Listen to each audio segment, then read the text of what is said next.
tervetuloa taas Väliaika-podcastin pariin. Mä olen teatterin yleisötyöntekijä Aatu Pyy ja tämän jakso on tallenne torstaina 23.4. pidetystä Tieteen lava-keskustelutilaisuudesta. Tieteen lava on Turun kaupunginteatterin ja Turun yliopiston yhteinen formaatti, jossa tutkijat avaavat teatterin ohjelmistossa olevien esitysten teemoja. Tällä kertaa vuorossa oli ooppera Mahagonin kaupungin nousu ja tuho. Satu Rasilan vieraina olivat Silja Laine, Pekka Kolehmainen ja Milla Unkila. Mutta ennen kuin päästetään heidät ääneen, haluan vielä muistuttaa kaikkia kuulijoita teatterin yleisötyön tapahtumista. Meillä on kuukausittain yleisölämpiöissä maksuttomia yleisötilaisuuksia, esimerkiksi teosavauksia, TS-kirjaklubi ja monia muita. Tsekkaa tapahtumat ja niiden ajankohdat teatterin somesta tai verkkosivuilta tkteatteri.fi.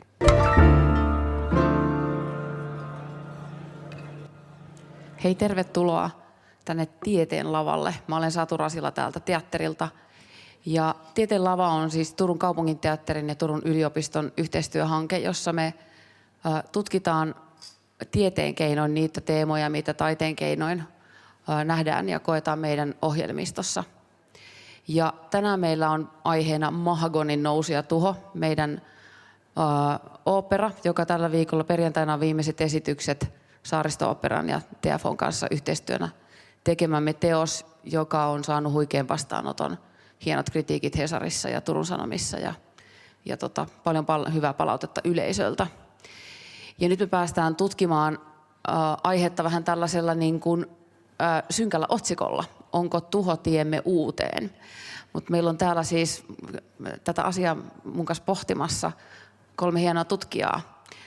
Kulttuurihistorian erikoistutkija Silja Laine, John Morton keskuksen tutkijatohtori Pekka Kolehmainen ja johtamisen ja organisoinnin erikoistutkija Milla Unkila. Tervetuloa. Aloitetaan tämmöisellä kevyellä kysymyksellä kuin, että mitkä on ensimmäiset merkit siitä, että sivilisaatio alkaa rapautua?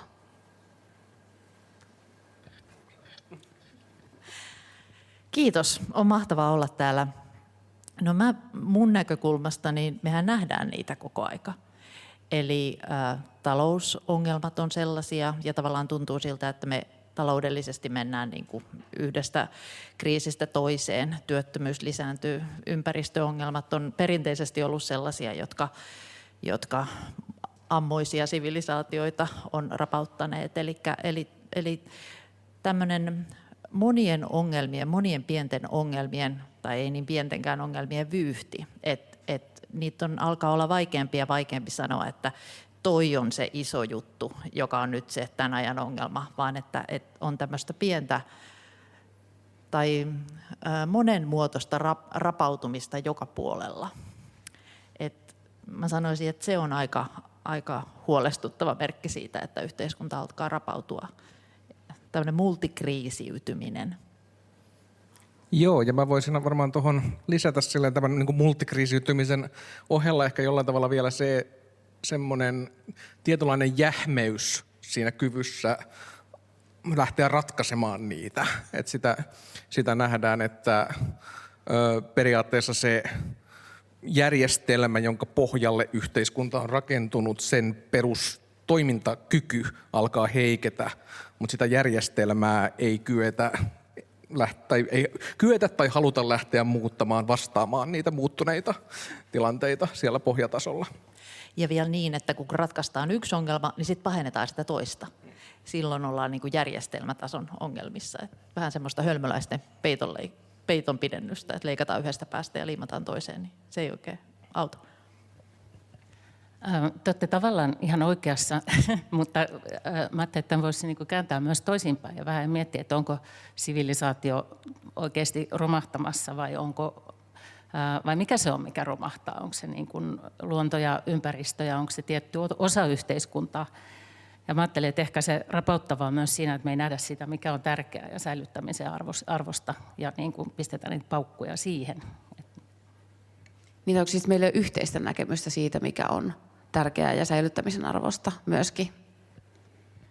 Kyllä, ja sitten ehkä se semmoinen romahtamisen ja kaaukseen liittyvä puhe myös ohjaa meidän katseet semmoiseen, mikä on romahtamassa enemmän kuin siihen, että mikä on säilytettävää. Niin te selvästi näette näitä merkkejä sivilisaation romahtamisesta tässä meidän ympärillä. Eli Eli näkymä on vähän, ei niin toiveikas. Vai oletteko te epätoivoisia tämän asian kanssa? Mä en ole epätoivoinen, koska mä näen, että vaikka yhteiskunta romahtaisi, niin me jäädään silti jäljelle. Maailman historiassa ihmisillä meillä on ollut aika monia sivilisaatioita, meillä on ollut aika monia yhteiskuntia. Ja esimerkiksi jos otetaan Rooman imperiumin romahdus, niin semmoinen keskiverto eurooppalainen maanviljelijä niin voi paljon paremmin Rooman imperiumin romahduksen jälkeen kuin ennen sitä. Että miten se koskettaa yksilöä ja se, että mihin se osuu, niin ne on niin kuin kaksi eri asiaa. Mutta onhan se niin, että tämä rakennelma, joka meillä on nyt viimeiset 150 vuotta ollut voimassa, tämä teollistunut, vahvasti kapitalistinen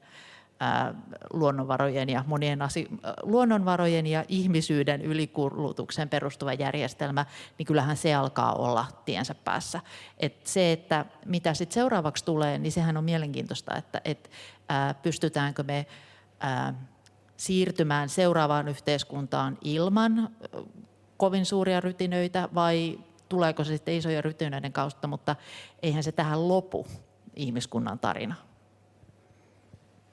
Joo, hyvin samalla linjalla tämän kanssa, että ei se todellakaan tarkoita, se ei ole mikään semmoinen, puhuta mistään populaarikulttuurin apokalypskenaariosta, jossa ajellaan jossain hiekkakentillä jollain autoilla kilpaa tai jotain tämmöisiä skenaarioita välttämättikään, että se voi olla jonkin tietyn yhteiskuntajärjestyksen päättyminen ja sen jälkeen voi tulla hedelmällinenkin hetki miettiä, että mikä se seuraava tapa olla yhdessä ihmisenä on, ja se liittyy tähän, mitä Silja mainitsit, että mietitään niitä, että mitkä on niitä säilyttämisen arvoisia asioita mennessä siihen seuraavaan vaiheeseen, toivottavasti. Niin kun sä puhuit luonnosta yhtenä säilytettävänä arvona, niin minkä takia me nähdään, kun Mahagoni on siis kaupunki, joka perustetaan ja joka tuhoutuu, niin miksi me nähdään kaupungit usein tämmöisenä turmionpesäkkeinä ja luonto puhtaana?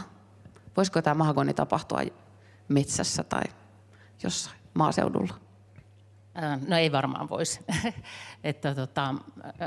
Se mahagoni se liittyy siihen niin kuin ensimmäisen maailmansodan jälkeiseen maailmaan, Eurooppaan ja kaupunkeihin. Ja siihen, mulle tuli mieleen näisen siis viime perjantaina. Ja mulle tuli siitä mieleen, se on siis Bertolt Brechtin kirjoittama, mutta siinä on vahvasti tämmöisen historiafilosofi, kulttuurifilosofi Oswald Spenglerin niin kuin semmoinen kuvasto. Hän kirjoitti tämmöisen aikansa bestsellerin kuin Länsimaiden perikato, jossa, hän kävi muuten Suomessakin 20-luvulla ja hän on suomennettu ja hän on varmaan luetumpi filosofi kuin mitä ehkä sen jälkeen on kukaan koskaan ollut. Ja hänellä se semmoinen, hän näki siis kaikki kulttuurit, että kulttuurin osana on niin kuin syntyä, elää ja kuolla, että kaikilla kulttuureilla on tämmöinen niin kuin syklinen elämä. Ja hän näki siinä viimeisessä vaiheessa juuri tämän niin kuin kaupungistumisen ongelman, että se kaupungit alkaa, ja varsinkin modernissa maailmassa kaupungit alkaa niin kuin muistuttaa toisiaan, ne niin kuin unohtaa oman alkuperänsä ja kulttuurinsa ja kaikki niin kuin paheet jotenkin tulee sinne kaupunkiin ja myöskin syntyy siellä. Ja sitten siihen liittyy myös tämmöiseen moderniin kaupunkiin semmoinen niin kuin etääntyminen semmoisesta niin kuin tuotannosta, että kaupungit alkaa elää niin kuin pelkästään kulutuksesta ja niin me ei enää tiedetä, mistä meidän ruoka ja meidän tavarat tulee ja näin edelleen. Niin tämmöinen kaikki yhdessä on niin kuin siinä ensimmäisen maailmansodan jälkeisessä maailmassa tuonut semmoisen hyvin niin kuin anti-urbaanin taiteen tavallaan. Se näkyy siis mahagonissa, mutta myös elokuvissa, kirjallisuudessa, monessa muussakin. Ja sitten jos me puhutaan tämmöisestä, hyvin paljon mahagonilta siis kuulosti, mitä puhuit, tämä paheiden ja syntien, joka jollain tavalla tämmöiset, kun hyveet loppuu, niin se sivilisaation romahdus lähenee. Ja jos ajatellaan näitä hyveiden loppumisia, niin jos me katsotaan tuonne Amerikkaan päin, niin siellä näyttää tällä hetkellä tuommoisen sydämen sivistyksen suhteen aika pahalta, että onko Trumpilandia meidän mahagoni nyt tällä hetkellä? Joo, no siis sehän on aika kiinnostava pohdinta USAn kontekstissa sinällään, että tämä mahagonin versio romahduksesta pohjautuu aika vahvasti just semmoisen tiettyihin moraaliarvoihin, että tulee paheellisuutta, vallatonta seksiä, näin edelleen. Ja nämä on ne romahduksen rakennuspalikat. Ja usalaisessa kontekstissahan tämä on hyvin vahvasti semmoisen kristillis-nationalistisen arvomaailman, joka on sitten taas nimenomaan nostaa Trumpia pelastajakseen. Et siinä on tapahtunut semmoinen Yhdysvalloissa aika mielenkiintoinen inversio, että siellä löytyy näitä elementtejä, mutta nimenomaan se porukka, joka ehkä eniten olisi samaa mieltä tämmöisen mahagonilaisen villitön alkoholin käyttö ja seksi ja uhkapelit tämmöiset johtaa turmioon, niin he ovat nimenomaan ryhmittyneet nyt Trumpin ensisijaiseksi tukijaporukaksi.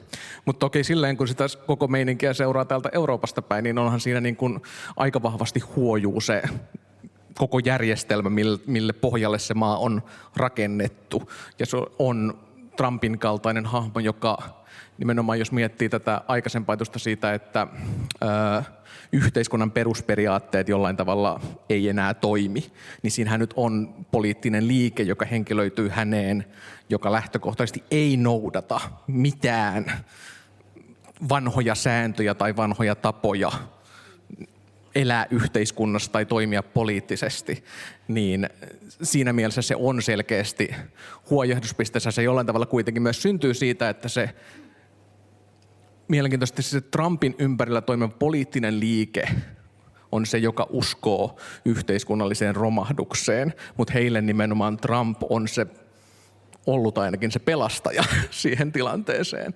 Eli siellä esimerkiksi on verrattu jo silloin Trumpin ensimmäisessä kauden aikana, ennen hänen ensimmäistä kauttaan 2016, ennen kuin hänet valittiin presidentiksi, niin sitä, miksi Trumpin pitäisi nousta poliittiseksi hahmoksi, perusteltiin sillä ajatuksella, että Yhdysvallat ovat lentokone, joka on putoamassa mereen.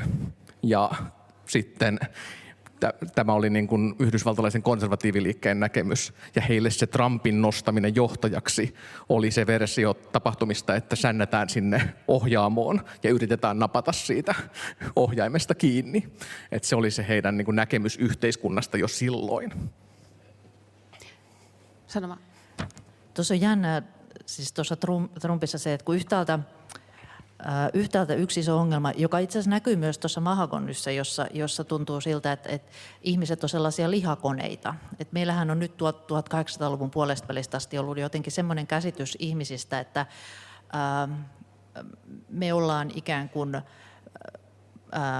rationaalisia koneita, jotka toimii tiettyjen ärsykkeiden varassa, ja tavallaan toi koko mahagonyhän pyörii niin, että ihmiset on pelkästään niin kuin lihallisia toimintoja ja sitä, että toimitaan jotain kohde. Tämmöinen aika konemainen käsitys, joka on myös tuossa mainitsit tästä kaupungistumisen takana, että siitähän on paljon metaforia.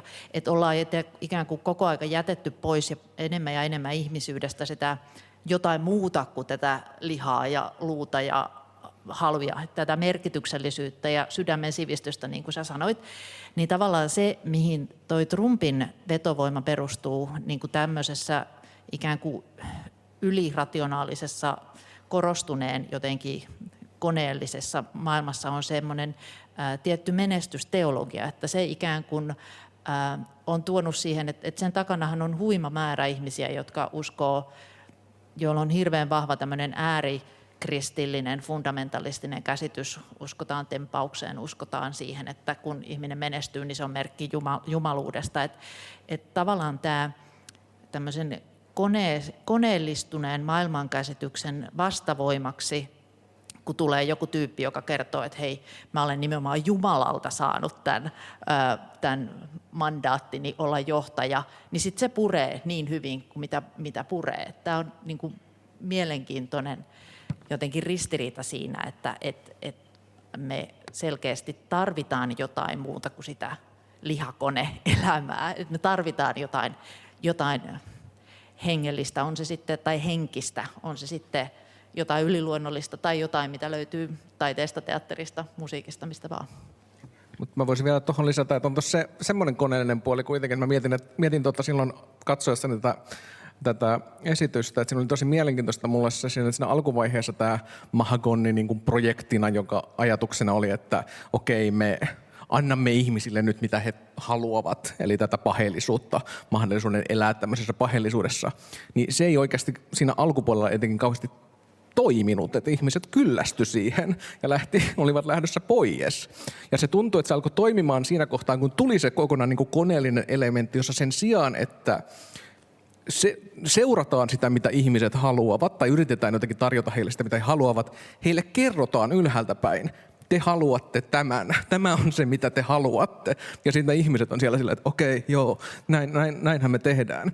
Ja jollain tavalla, jos tätä lähtee niin kuin trumpismiin ajattelemaan, niin trumpismin ydinajatushan on se, että hän käänsi nimenomaan sen politiikan niin päin, että sen sijaan, että hän seurailisi jotain niin kuin ajatusta siitä, että mitä ihmiset ehkä kaipaavat, hän tuli ja kertoi heille, mitä he kaipaavat, ja sitten he lähtivät sen takia hänen peräänsä, että jollain tavalla tämä sama ehkä jollain tavalla kuitenkin toimii Yhdysvaltojen kontekstissa.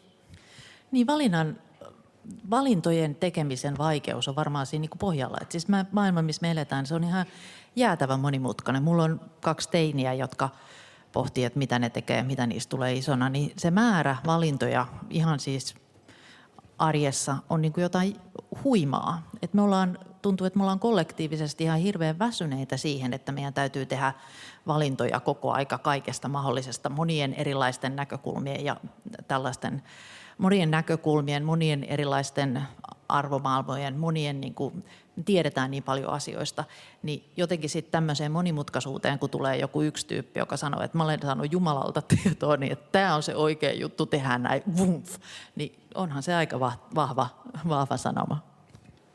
Ja sitten mä mietin, kun joitakin viikkoja sitten, kun Trump ilmoitti, että ensi yönä 3 mennessä Iranin kulttuuri ja sivilisaatio on tuhottu, niin mä niin kuin luin kaikkea mediaa, mitä mä sain kiinni siinä iltasella, että reagoiko joku tähän? Sanooko meidän presidentti tai YK, NATO, joku jotain? Ja kukaan ei, musta tuntuu, että kaikki oli niin kuin vaiti. Ja mä mietin sitä, että onko se yhteiskunnan tai sivilisaation tai sydämen sivistyksen romahdus myös kaikkien meidän yhteistä väsymystä. Et kun yksi sanoo, että sivilisaatio romahtaa tai tuhotaan ensi yönä 3 mennessä, niin me ollaan sillä, että okei. Että onko se myöskin juuri toi väsymys se, mikä on semmoinen jonkinlaisen romahduksen merkki? Kyllä mä sanoisin, että on. Ja aikaisemmin tuli kysymys siitä, että onko mitään positiivista, että nähdäänkö mitään niin kuin positiivista. Niin mä luulen, että tämä väsymys on se, että me jossain kohtaa, mä rakastan skifiä ja on hirveän helppo löytää sellaisia aika realistisen olosia dystopioita, eli tulevaisuuskuvia, jotka sijoittuu lähitulevaisuuteen, jotka on niin kuin negatiivisia. Niitä on aika helppo löytää. Että me tiedetään, jokainen meistä osataan kuvitella aika monta erilaista tapaa siitä, että miten tämä yhteiskunta romahtaa, että miltä näyttää niin kuin joku oikein kamala tulevaisuus. Mutta sitten jos mä kysyisin teiltä, tai yritän etsiä niin kuin kirjallisuudesta esimerkkejä siitä, että no miltä näyttäisi semmoinen utopia. Semmoinen utopia, joka perustuu tälle ajanhetkelle, että missä me nyt ollaan. Ja sitten jotenkin asiat olisi ratkaistu ja sitten asia olisi paremmin. Että miltä se niin kuin näyttäisi. Ei tarvitsisi edes ruveta ratkaisemaan niitä, eikä tarvitse vielä sitä polkuukaan tehdä. Mutta se, että miltä näyttäisi se utopia, niin eipä löydy kirjallisuudesta. Ja luulen, että kyllä teilläkin ja meilläkin niin kuin tyhjää löysi. Et tuntuu, että meillä on niin kuin joku semmoinen kollektiivinen mielikuvituksettomuus tässä. Ja kun miettii, että miten ihmiskunta on aina edennyt, niin mehän ollaan äärimmäisen hyviä tekemään todeksi kaikkea, mitä me pystytään kuvittelemaan. Mutta jos ei me pystytä edes kuvittelemaan jotain, niin tavallaan miten me tehdään se niin kuin todeksi. Niin tämmöinen toivottomuuden ja ehkä näköalattomuuden, mielikuvituksettomuuden niin kuin maailma, missä me ollaan, niin kyllä mä ottaisin tämän semmoiseksi vahvaksi niin kuin rappeutumisen merkiksi. Mutta sitä vastaan voi tapella. Eihän se vaadi muuta kuin sen, että oikeasti niin kuin aletaan pohtia, aletaan niin kuin ei oteta annettuna sitä, että ainoastaan tämänkaltainen yhteiskunta on mahdollinen tai että ei pidetä esimerkiksi meidän talousjärjestelmää sellaisena painovoiman tyyppisenä ilmiönä, että talouskasvun tavoittelu on sama kuin painovoima. Ei se ole, se on jotain sellaista, mitä me ihmiset ollaan keksitty. Et kun me muistetaan se, että hyvin moni asia näistä mitä me pidetään yhteiskuntana, on meidän mielikuvituksen tulosta, niin ehkä niin kuin sitä kautta avautus väyliä siihen, että pystyttäisiin myös mielikuvittelemaan jotain sellaista positiivista tulevaisuutta, jota kohden me voitaisiin sitten lähteä. Tämä oli vähän pitkä, sori. Jos mä saan napata tuosta, mitä mulle tuli mieleen, niin itse ainakin katsoin ja kuuntelin ja koin sen Mahagonin myös niin, että niin kuin semmoisena yhdessä tekemisen. Että mä ajattelen, että ehkä meidän ajassa myös korostuu hyvin se niin kuin yksilökeskeisyys. Ja aika monet, musta tuntuu, että aika usein ihmiset ajattelee, että jos he ovat esittäneet mielipiteensä somessa, niin se on niin kuin tekemistä. Ja niin kuin, että mielipide olisi niin kuin mielipiteiden luominen olisi yhteiskunnallista toimintaa, mutta samalla meillä on niin kuin aika kadonnut se, että mitä me voitaisiin oikeastaan tehdä yhdessä. Että se yksilön jotenkin korostuminen siinä se tuo myös sen toivottomuuden tunteen, koska ne ongelmat on niin suuria, niin kuin ilmastonmuutos, järjestelmän tuho, niin se on niin yksi ihminen on aika avuton siinä, että meillä puuttuu tavallaan semmoinen, meillä on aika rikas semmoinen yksilöllisen kokemuksen sanasto ja yksilöllisen pahoinvoinnin sanasto, mutta aika niin kuin heikommin sitä semmoisen niin kuin yhdessä tekemisen ja semmoista niin kuin suuntaa. Et sitä mä oon ehkä kaivannut tässä viime aikoina. Saanko mä tuohonkin kommentoida? Meitähän on niin kuin sieltä 1800-luvun puolesta välistä, jolloin meidän talousjärjestelmä kehittynyt. Meitä on opetettu siihen, että on tämmöinen käsitys ihmisestä, että ihminen on homo economicus, eli itsekäs oman edun tavoittelija. Ja se oli tämmöinen silloiset taloustieteen esi-isät, ja päätti, että otetaan nämä kaksi ihmisten piirrettä ja tehdään niistä semmoinen niin kuin oletus, jolle rakennetaan nämä teoriat. Mutta kun mietitään, että miten me ollaan esimerkiksi, miten ihmiset jossain Afrikan savanneilla on niin kuin pärjännyt. Et meillä on aika surkeat kynnet ja hampaatkin on vähän huonot, eikä me juosta yhtään niin lujaa kuin jotkut leijonat ja kiipeilemäänkään me ei oikein pystytä. Että me ollaan aika huonoja petoja. Että okei, meillä on vähän isommat aivot suhteessa, mutta yksikseen ei me kauhean hyvin oltaisi pärjätty silloin metsästäjäkeräilijäaikoina. Et meille niin oikeastaan se ainoa tekijä, joka on koskaan mahdollistanut sen, että meistä on tullut tällaisia maapallon vallottajia, on se meidän kyky tehdä yhteistyötä. Et me ollaan pystytty kommunikoimaan toisten ihmiseläinten kanssa siellä savannilla aika paljon monimutkaisemmin kuin joku susilauma tai leijonalauma. Ja se on ollut se meidän vahvuus. Et ihan meidän niin kuin, meidän ytimessä on nimenomaan tämä kyky tehdä yhteistyötä. Että se, että meitä on nyt tämä 150 vuotta opetettu, että ei kun me ollaan yksilöitä, niin se on, onneksi on vaan tämmöinen pieni pintasilaus. Ja tämä on semmoinen asia, minkä vuoksi mä uskon, että vaikka meidän yhteiskunta romahtaisi, niin kyllä me ihmiset pärjätään, koska sitten se tulee jostain sieltä syvältä kuitenkin se kyky tehdä yhteistyötä ja tavallaan päästä yli hankaluuksista. Ja tuolla Mahagonissahan, niin kun, paitsi on tämä yksilökeskeisyys, niin yksi isoista paheista on se rahattomuus. Et sitten siellä syntien pesäkkeessä kaikista isoin synti on se, että sulle ei ole rahaa edes vesilasiin, sitten muut hylkää sulle selän. Näettekö te, että onko raha meidän yksi jumalista tässä ajassa ja myös ehkä tämän rapautumisen niin kuin juurisyy? Sähän puhut jo kapitalismista, mutta ehkä vielä haluaisin lisää ajatella tätä aspektia. Joo, no mä voisin ainakin tohon sitä, että siis mulle jollain tavalla katsoessa niin se tuntui, että se on niin arkipäiväisesti osa meidän nykytodellisuuttamme, että se tuntuu jopa vähän silleen naivilta siinä näytelmän osana tietyllä tavalla, että koska se on niin kytketty meidän kaikkeen. Ja toki mä tosiaan kun seuraan tätä Yhdysvaltojen eri oikeistopolitiikan spektriä, niin siellä on todella vahvasti tietysti se perusajatus, että jos sinulla on rahaa, niin ei se ole pelkästään edes sitä, että mitä sä saat sillä rahalla hankittua, vaan se luo sulle erilaisen kyvyn olla maailmassa. Ja se nyt nähtiin taas tässä keväällä, tietysti oli Epstein-failien julkaisuja, mitä sieltä löytyy ja miten siellä niin kuin sekä siellä itse tiedostoissa että sitten siinä, mitä niiden paljastumisen jälkeen tapahtui tai mikä tärkeimmin ei tapahtunut,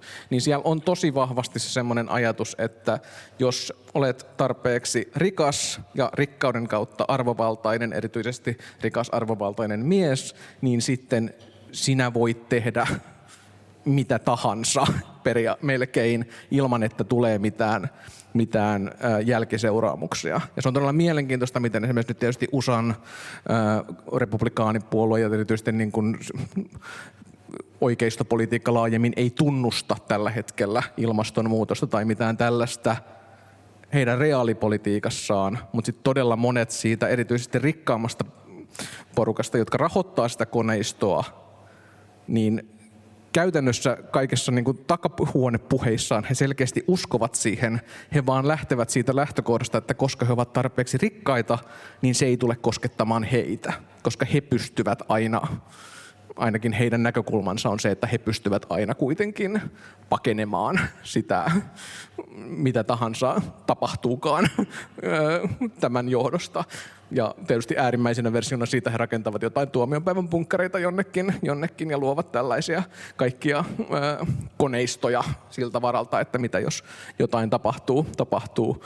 Mutta se jotenkin, että se on nimenomaan se, ja se semmoinen jonkinlaisen rikkauden tuoma veljeys, nimenomaan nyt ehkä veljeys tässä kohtaa nimenomaisesti, että tunnistetaan se, että sinä olet yksi meistä, koska olet tarpeeksi rikas ja se tarkoittaa, että sä olet perinteisen lain ulkopuolella, perinteisen yhteiskuntajärjestelmän ulkopuolella tai sen yllä jollain tavalla toimimassa, niin se tuntuu olevan tosi vahva osa koko nykyhetkeä.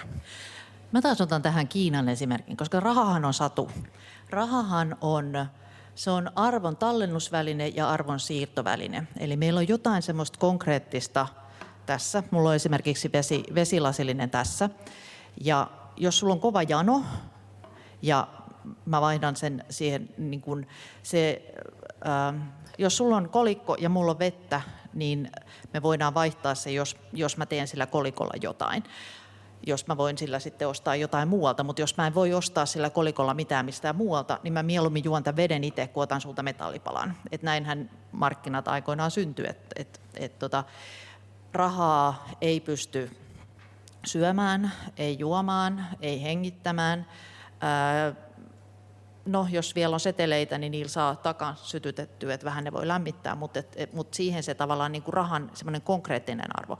Että rahallahan on arvoa vaan silloin, jos se voidaan vaihtaa johonkin sellaiseen, jota me voidaan niin kuin hyödyntää. Että vaikka sulla olisi hirveästi rahaa, niin sä et voi pitää kovin montaa vaatekertaa päällä, sä et voi syödä määrääs enempää, sä et pysty asumaan kovin monessa huoneessa, vaikka sulla olisi niin kuin jäätävä tollainen niin kuin tossa. Ja mä väittäisin, tämä on nyt ihan ei perustu muuhun kuin mun ihan hypoteeseihin, että jos me katsotaan Kiinaa, joka on tottunut tekemään tämmöisiä todella pitkän ajan strategioita, suunnitelmia, niin Kiinan taloushan niillä on 350%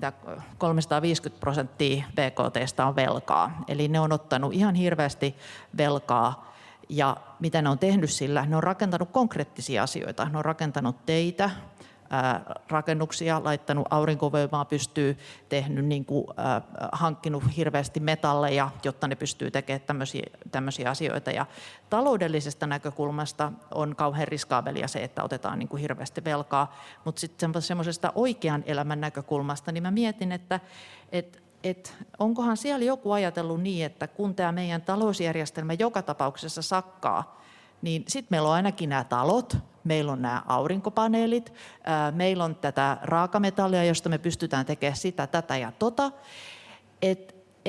Ja sitten me muualla täällä, me kiltit suomalaiset jotenkin uskotaan tähän, että valtion velka on joku oikea asia. Ja sitten tiristetään vyötä. Et jos mä olisin politiikassa, niin mä olisin sitä mieltä, että nyt otetaan niin paljon velkaa, kun meille vaan ikinä myönnetään rahaa ja pistetään kaikenlaiset perustarpeet kuntoon, odotetaan maailmanloppua ja toivotaan, että mahdollisimman moni meistä selviää. Et raha ja rahajärjestelmä, niin se natisee liitoksissaan jo aika reippaasti. No, sä tulit jo tänne niin kuin Suomeen, käytiin tämmöinen kierros niin kuin Yhdysvalloissa Amerikka, ja Kiinassa. Tullaan takaisin Turkuun. Mietin rahaa ja sitten semmoista niin kuin arvoa ja onnea, niin kuin jota voisi saada niin kuin ilman rahaa. Ja tämä liittyy osittain, mutta paljon vähemmän raflaavasti tähän niin kuin tuhoajatukseen, vaan tämä on ehkä enemmän mun mielestä semmoista niin kuin hiljaista kertomista. Siis Pohjoismaat ja Suomi on yhdistysten maa. Tämä on ollut tämä niin kuin kansalaisyhteiskunta niin kuin elää sillä. Se on rakentunut, se on niin vahva juuri sen takia, että se ei ole rahasta kiinni, vaan ihmiset on tehneet sitä niin kuin joskus siinä on ollut mukana rahaa ja sitten joskus ei, mutta se raha ei ole ollut se pääasiallinen syy. Ja nykyään monet sanoo, että yhdistyksiä on vaikea saada ihmisiä enää mukaan, ihmisiä ei enää kiinnosta sen tyyppinen toiminta niin paljon. Ja se on mun mielestä semmoinen niin kuin pieni tavallaan, pieni ja vähän tylsältäkin kuulostava, ei ollenkaan niin raflaava tuhon merkki, mutta mun mielestä se on aika iso asia, koska sen tyyppinen toiminta tuo semmoista niin kuin resilienssiä ja sosiaalisuutta, jota yhteiskunnat niin kuin tarvitsee. Tämmöinen termi kuin kollapsologia, selittäisittekö mitä se on? Joo, mä olin niin innoissani, kun mä löysin tämän termin. Tämä on semmoinen, useampi pitkän linjan kestävyystutkija tuli tuossa 10 vuotta sitten vähän eri puolilla maailmaa toisistaan tietämättä semmoiseen lopputulokseen, että hyvin pitkälti kestävyystutkimuksessa seurataan semmoista narratiivia, jossa sanotaan, että jos ei tehdä näin, niin sitten tapahtuu pahoja asioita, mutta näin ei voida tehdä, koska ABC ja rahaa.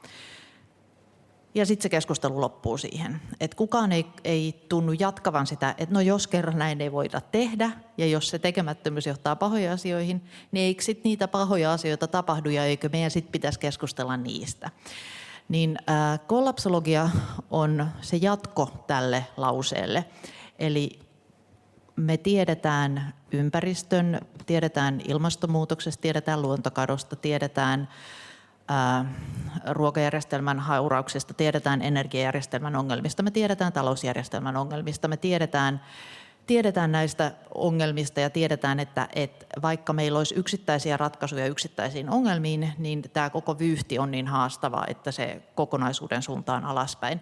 Niin meidän pitäisi sitten nostaa kissa pöydälle ja todeta, että no, tämä yhteiskunta on nyt romahtamassa, että se on nyt vääjäämätöntä, mutta se ei tarkoita sitä, että se on kaiken loppu, vaan sitten me voidaan niin kuin miettiä, että no mitä sitten, että mitä mä henkilökohtaisesti teen jäljellä olevalla ajalla, mitä meidän pitäisi säilyttää, miten meidän pitäisi varautua, mitä me voidaan tehdä, että me voidaan lieventää sitä aallon pohjaa, minkälaisille arvoille me halutaan rakentaa sitä tulevaisuuden yhteiskuntaa, kenelle me halutaan ottavan tai kenelle me halutaan antaa valta tulevissa yhteiskunnissa.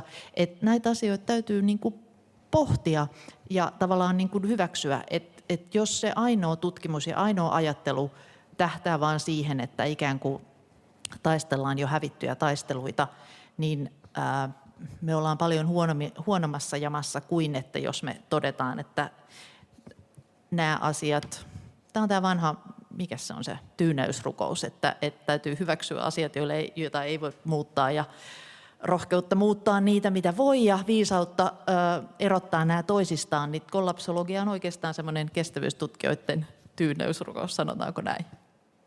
Eli se siis lähestyy ajattelua siitä näkökulmasta, että tämä tulee romahtamaan. Kyllä, joo. Ja kuten huomaatte, eikö minulla on hieno paita? Yksi kaveri teki tämän, se harrastaa tämmöistä The end is near, jos ette näe, lukee hänen paidassaan. Joo. Niin kyllä mä niin kun, kyllä mä valitettavasti uskon, että tämä yhteiskunta on romahtamassa. Et mitä enemmän perehtyy erilaisiin kehityskulkuihin, mitä tässä nyt on meneillään eri saralla, niin hirveän vaikea olisi nähdä sitä, että me saataisiin tämän koko ison laivan suunta käännettyä toiseen suuntaan. Mutta samalla mä oon myös sitä mieltä, että se ei suinkaan tarkoita sitä, että kaikki loppuu ja että me taianomaisesti yhtäkkiä ihmiset vaan kuoltaisiin täältä pois. Et mä en usko sellaiseen, että painetaan punaista nappia nyt meillä on zombiapokalypsia, ollaan siellä Mad Maxin. Se on hitaampaa, me pystytään varautumaan, se näyttää tosi erilaiselta täällä kuin jossain Tyynellämeren saarella, jossa nyt jo aallot pyyhkii yli. Mutta kyllä se on tässä mun näkökulmasta niin kuin aika vääjäämätöntä. Sori. Ei mitään kiinnostavaa. Mitäs Pekka ja Silja, mitä te ajattelette tästä? Näettekö te romahduksen yhtä toiveikkaasti kuin Milla? No ajattelen niin, että varmaan kaikissa kulttuureissa, kaikissa uskonnoissa ja tieteessä tulee jollain tavalla tämä niin kuin muistutus ihmisen kuolevaisuudesta ja se tulee tapahtumaan, että on se sitten ihmisen tai yhteiskunnan, että se on niin kuin sellainen asia, joka pitää meidät valppaana hyvässä lykyssä. Mutta kyllä mä oon humanisti ja sä oot sieltä kauppakorkeasta, sä toit ton homo economicus ja mä oon sitten taas lukenut tenttikirjana tätä homo ludens ja leikkivää ihmistä. Että ihmisessä on myös semmoista luovuutta, joka pystyy niin kuin ylittämään semmoisen vääjäämättömänkin joskus. Että semmoisilla tavoilla, joita me ei tiedetä eikä me nähdä. Ja mä ajattelen ehkä näistä nykyfilosofeista semmoinen niin kuin bestselleri tai Harari, jonka ehkä vähän niin kuin sivulauseessakin tulee tavallaan, jossain tulee se, mikä niin kuin on ihmiselle ominaista, on se, että ihminen pystyy sopeutumaan mitä erilaisimpiin olosuhteisiin, luonnonympäristöihin. Ihmisiä asuu niin kuin ihan kaikkialla maailmassa, kaikenlaisissa kaupungeissa, kylissä, vuoristossa, merellä, missä vaan. Niin kuin, että se, ehkä siinä semmoisessa niin kuin sopeutumisessa on se mahdollisuus välttää myös niitä katastrofeja tai elää niiden kanssa. Ja sitten kaupunkitutkijana olen miettinyt aina joskus myös näitä vanhan ajan kaupunkeja, ja varsinkin silloin, kun oli toi Syyrian sisällissodan uutiset täytti meidän ruudut, niin ajattelin usein Aleppoa, joka on kaupunki, joka on säilynyt, mutta se on rakennettu aina uudestaan ja uudestaan. Siellä on asunut niin kuin eri kulttuureita on niin kuin tuhoutunut ja kuollut ja kieliä on kadonnut niin kuin tavallaan siitä kaupungista, mutta se kaupunki ja sen paikka on säilynyt. Ja siinä on mun mielestä jo semmoinen kaunis tarina, että jotain loppuu, mutta jotain myös aina niin kuin jää. Ja ihmisillä on uskomaton kyky niin kuin jälleen rakentaa. Täysin samaa mieltä.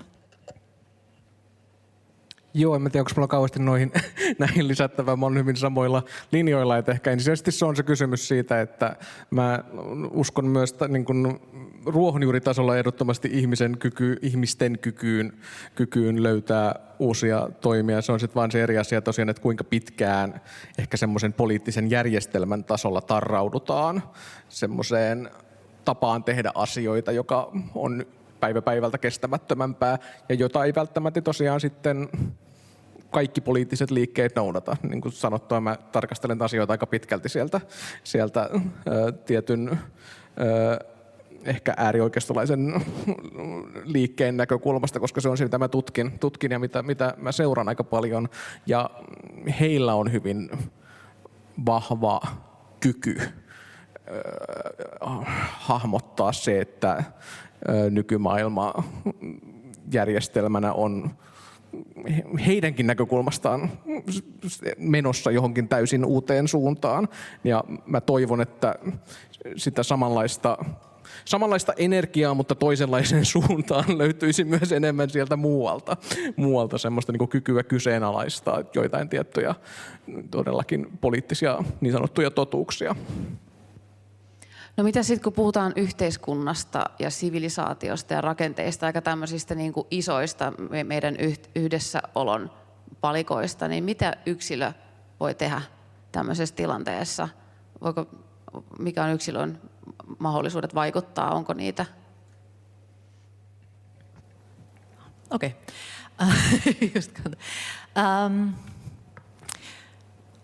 Mä uskon kyllä. No joo, Mahagonissahan yksi käännekohta on se, jossa yksilö vaikuttaa siihen, että asiat alkaa mennä vähän niin kuin villimpään suuntaan. Ja näitähän on paljon, että mainitaan Hitler tai Trump tai Putin, että niin kuin jostain syystä meillä ei ole niin kuin mitään ongelmia uskoa sitä, että yksi ihminen pystyy keikauttamaan järjestelmän niin kuin hullumpaan suuntaan. Mutta sitten taas se, että pystyykö yksi ihminen pelastamaan järjestelmän, niin siitä meillä ei ole niin kuin kauheasti tarinoita. Mutta jotenkin loogisesti voisi kuvitella, että jos yhden ihmisen vaikutus on niin kuin yhteen suuntaan aikamoinen, niin miksei samalla yhden ihmisen vaikutus voisi olla toisenkin suuntaan aikamoinen. Mutta ehkä se, mikä mulle luo jotenkin uskoa, on siis, no otetaan vaikka ooppera, vaikka Mahagoni tai mikä tahansa ooppera. Et jos miettii, että minkä verran se on vaatinut ihmisiltä työtä ja oivalluksia ja aherrusta. Et jos lähdetään siitä, että siellä on orkesterissa, no tuossa on aika pieni orkesteri, mitäköhän siinä on, 5-60, niin mietitään montako tuntia, jos keski-ikä on semmoinen 45 ja jokainen on soittanut 10-vuotiaasta, harjoitellut aika monta tuntia päivässä, että ne on oppinut soittaa, niin jotta saadaan yksi esitys kasaan, niin jo pelkästään niin kuin muusikoiden harjoittelumäärä, niin siitä tulee aikamoinen määrä ihmistyötunteja. No sitten me mietitään, että okei, kaikki niillä on joku soitin. Soittimet on joku kehittänyt, se on ollut monissa tapauksissa satojenkin vuosien kehitystyötulos, joku on rakentanut ne. Sitten tietenkin meillä on säveltäjä ja kirjoittaja, jotka on niin kuin ahertanut sen eteen. Meillä on jokainen laulaja, joka on niin kuin tehnyt meillä on tyypit, jotka on kehittänyt nuottikirjoituksen, on tyypit, jotka on ylipäänsä kehittänyt niin kuin sen sävelkielen ja muuta tällaista. Ja yhdessä tuommoisessa oopperaesityksessä, niin siinä kiteytyy ihan käsittämätön määrä ihmisyyden sellaisia niin kuin supermakeita piirteitä, joilla ei ole mitään tekemistä sen lihakoneen kanssa, jota toi Mahagoni, tavallaan lihakone, jonka tavoite on tuottaa rahaa. Et mikään näistä asioista ei ole niin kuin kehittynyt siksi, että oltaisiin tuotettu niin kuin rahaa. Toki siis ihmisen täytyy eetta Börman, annars Dörman, eli toki ihmiset on, niin kuin, rahaa saa, jotta ne pystyy niin kuin, jatkamaan tätä. Mutta se, että me ollaan semmoinen laji, joka pystyy puhaltamaan yhteen hiileen siis satojen vuosien ajan niin, että ne saa aikaan jotain niinkin absurdia kuin yksi tommonen oopperaesitys. Otetaan kaikki lavastukset ja valot ja kaikki. Et miettikää, mikä määrä työtunteja niin kuin tommosen homman takana on.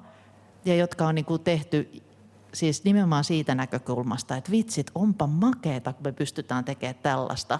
Eikä suinkaan siitä näkökulmasta, että nyt kun mä teen näitä, niin sit mä saan niin kuin seksiä, ruokaa tai rahaa, jolla mä saan seksiä ja ruokaa. Niin kyllä se mulle niin kuin tuo semmoista uskoa siihen, että jos se nyt minä yhtenä pienenä ihmisenä, niin ainakin minä yhtenä ihmisenä koko tämän homman niin kuin joukossa, niin kyllä mä pystyn tekemään jotain, tai kyllä me pystytään tekemään asioita yhdessä. Tämän takia mun mielestä siis mietin, että mitkä on semmoisia, mun opiskelijat aina kysyy, että no mitä meidän sitten kannattaisi tehdä niin kuin ammatikseen, että jos kerran tämä yhteiskunta on loppumassa, tai mihin sitä pitäisi mennä. Ja, niin kuin, kyllä mä oon sitä mieltä, että esimerkiksi niin kuin ei ole ollenkaan huonompi homma olla niin kuin semmoinen ihminen, joka arjessa luo iloa toisille ihmisille, että on se sitten musiikin tai tarinankerronnan. Että itse asiassa tämmöiset niin kuin syvästi inhimilliset alat on varmaan niitä, jotka on kaikkein merkityksellisimpiä. Toki sitten me tarvitaan, joku täytyy osata kasvattaa ne porkkanatkin, mutta kuitenkin. Nyt mä en enää edes muista, mitä sä kysyit, mutta tulinpahan kertoneeksi. Kyllä sä vastasit siihen kysymykseen, mitä yksilö voi tehdä. Totta. Joo, ja mä ajattelin, että voisin tarvittaa vielä siihen, mitä sanoit aikaisemmin niistä utopioista. Että niin kuin sanoit, niin niiden kyky kuvitella niitä tuntuu olevan se on paljon vaikeampaa kuin dystopioiden kuvitteleminen, ja niitä tuntuu, että niitä tulee kaikkialta. Toki yksi ihminen ei voi varmasti rakentaa yhteiskunnallista utopiaa, eikä varmaan pitäisikään, mutta se semmoinen niin kuin ehkä utopioiden kuvittelun työ ja tehdä sitä yhdessä muiden kanssa ja miettiä, mitä kaikkia voisi olla tulevaisuudessa, niin se varmaan olisi semmoinen aika hyvä, ja siinä nämä silleen mainitsevat yhdistykset voisi olla varmasti aika hyvä tämmöinen mahdollisuus siihen. Kyllä, niin kuin yhdistykset, mutta myös semmoinen niin kuin pieni arkipäiväinen toiminta, jonka semmoista arvoa ei usein ehkä nosteta esiin.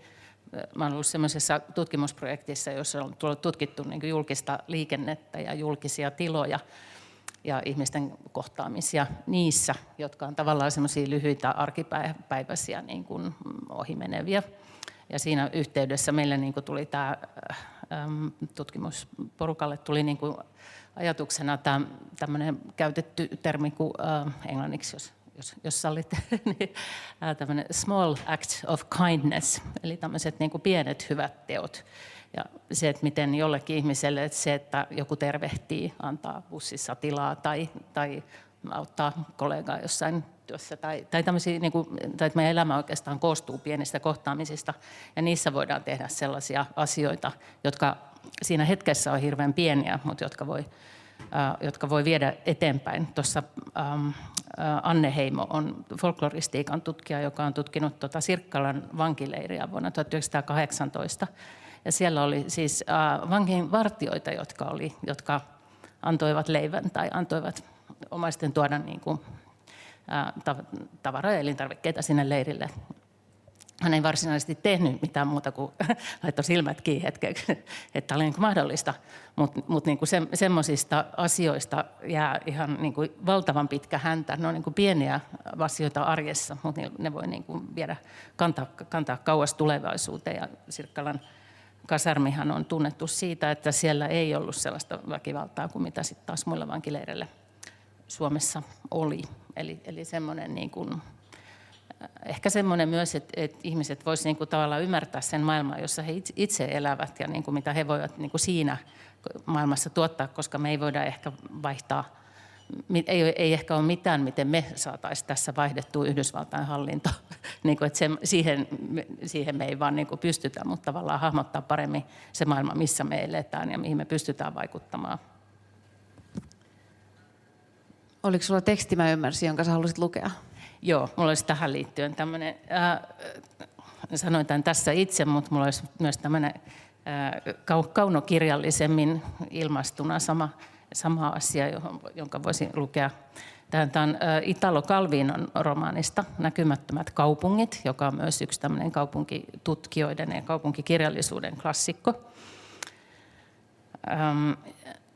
En rupea tässä nyt kuvaamaan sitä kirjaa, mutta siinä kirjan lopussa Marco Polo kertoo, siis se on kirja perustuu niin kuin Marco Polon ja Kublai Khanin väliseen keskusteluun, jossa Marco Polo kertoo kaupungeista, jossa hän on ollut. Ja siinä lopussa hän sitten Kublai Khanille sanoo näin. Elävien helvetti ei ole jotain sellaista, mikä on tulossa.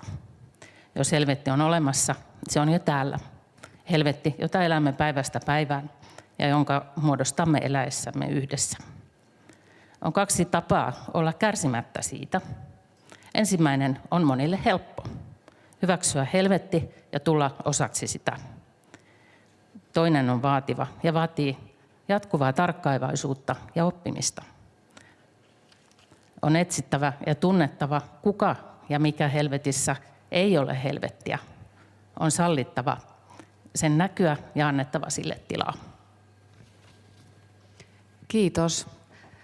Mä luulen, että tähän meidän on hyvä lopettaa. Meidän aikakin on tässä valitettavasti jo päättynyt. Olisi todella ollut mielenkiintoista jatkaa vielä teidän kanssa keskustelemista, mutta kiitos paljon tästä. Kiitos kun tulitte.